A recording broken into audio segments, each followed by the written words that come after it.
La parole est à Madame Sabine Rubin pour la France Insoumise et pour 10 minutes.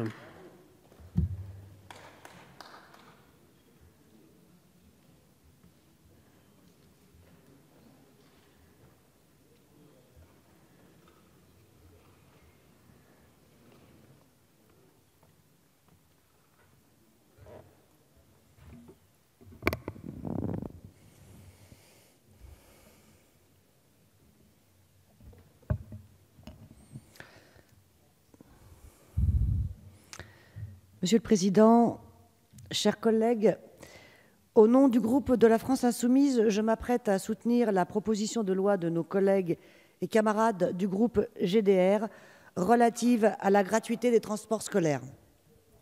Depuis 1881, le principe de la gratuité de l'enseignement est le socle sur lequel nous, républicains, avons bâti notre maison commune. Des grands projets de la Convention à la Troisième République, la lutte pour la gratuité et l'universalité de l'enseignement public a forgé l'identité républicaine de notre patrie et de notre peuple. Car l'enseignement n'est pas une activité marchande comme une autre.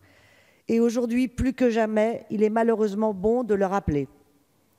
Le droit à l'instruction est pour chaque enfant une condition nécessaire de son plein épanouissement et pour la collectivité, un moyen de faire citer, en proposant à tous, indépendamment des aléas de la fortune, un enseignement public, laïque et de qualité.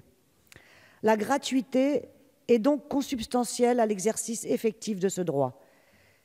Cette gratuité est un principe que tous les républicains sincères partagent, au-delà des familles politiques. Ce principe, comme vous le savez, a été étendu en 1933 à l'enseignement secondaire, puis a ensuite été gravé dans le marbre du préambule de notre Constitution en 1946. L'organisation de l'enseignement public gratuit et laïque à tous les degrés est un devoir de l'État. C'est donc aussi un devoir perpétuel du législateur que de proposer un cadre légal à même de donner chair à ce principe constitutionnel. L'école gratuite pour toutes et tous est une conquête permanente, un élan toujours recommencé pour réaliser l'idéal que porte notre République, garantir par la loi les conditions de l'égalité et de la liberté réelle de l'ensemble de nos concitoyens. Et c'est précisément par l'éducation que se construisent des citoyens véritablement libres et égaux. Et c'est aussi pourquoi notre école républicaine reprend à son compte cette maxime des Lumières, « ose savoir ». Mais pour que ce savoir soit réellement démocratisé, pour que le principe d'égalité des chances soit enfin réalisé, l'organisation matérielle de l'accès à l'école doit être prise en charge par la collectivité qui en garantit l'effective gratuité. Or, à l'heure actuelle, le transport scolaire représente pour les familles une charge qui est loin d'être négligeable et que l'on ne peut plus négliger, nous l'avons tous constaté.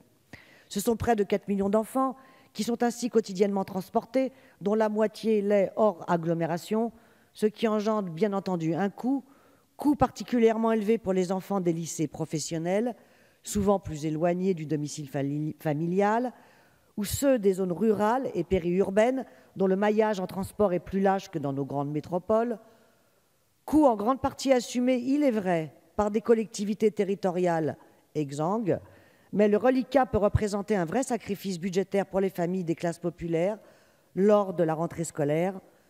Enfin, coût qui a considérablement augmenté ces dernières années. Nous en conviendrons tous ici, je crois, avec un bond de près de 10% si l'on en suit la récente étude de Nalatep. En Seine-et-Marne, par exemple, le tarif exigé est passé entre 2016 et 2017 de 12 € à respectivement 100 € pour un collégien et 120 € pour un lycéen. Car même lorsque la gratuité est formellement assurée, les frais de dossier afférents peuvent constituer une charge pour la famille, notamment pour les plus modestes. Dans le Gard, par exemple, cela représentait 70 € à la rentrée de septembre, frais pouvant grimper jusqu'à 222 € pour les élèves dont le domicile est situé à moins de 3 km de l'établissement scolaire.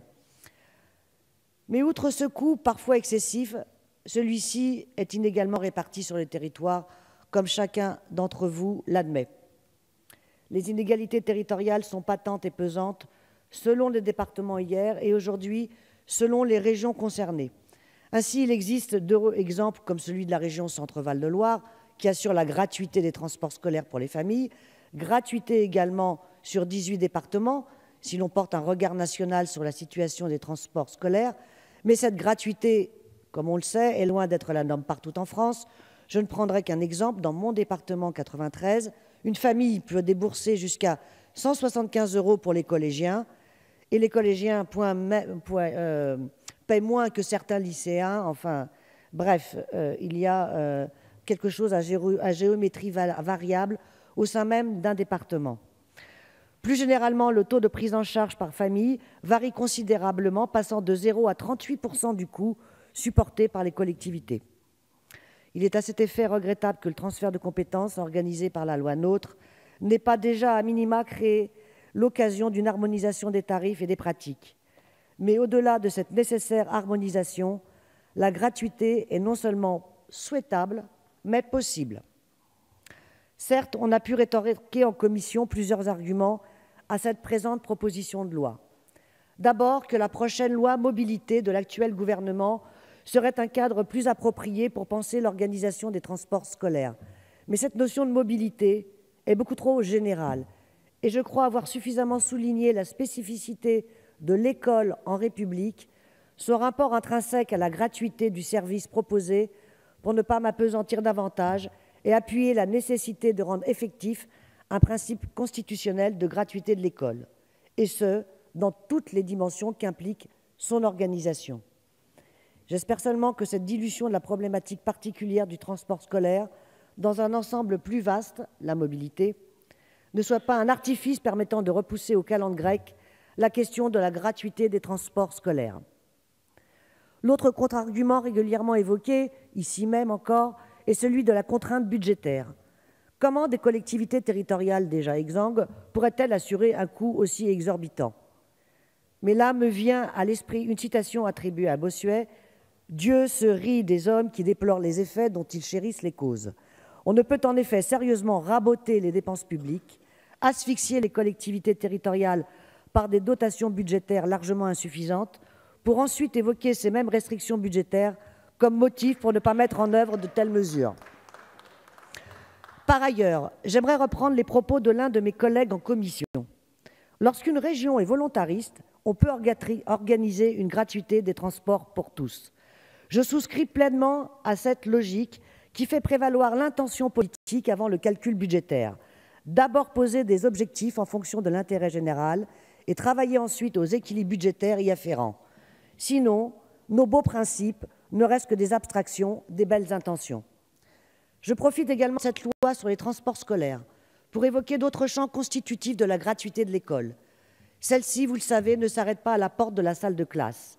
Elle inclut les manuels qui prolongent et accompagnent les cours, les fournitures qui garantissent un cadre de travail approprié, un service adéquat de restauration qui permette à l'enfant de se retrouver dans les meilleures conditions d'écoute et de concentration pour apprendre. Sur ce dernier point aussi, il existe là aussi des inégalités criantes. Mais pour revenir au cœur de cette proposition de loi, je souhaite rappeler que le coût des transports peut avoir une incidence sur les choix d'orientation des jeunes. Cela a été aussi maintes fois rappelé. Mais à l'heure où l'on souhaite faire la promotion de l'enseignement professionnel, n'oublions pas que ceux-ci sont parmi les premiers touchés en raison de l'éloignement des établissements des domiciles familiaux. Voilà une raison supplémentaire, s'il en faut, chers collègues, pour soutenir cette proposition de loi. Je vous remercie. La parole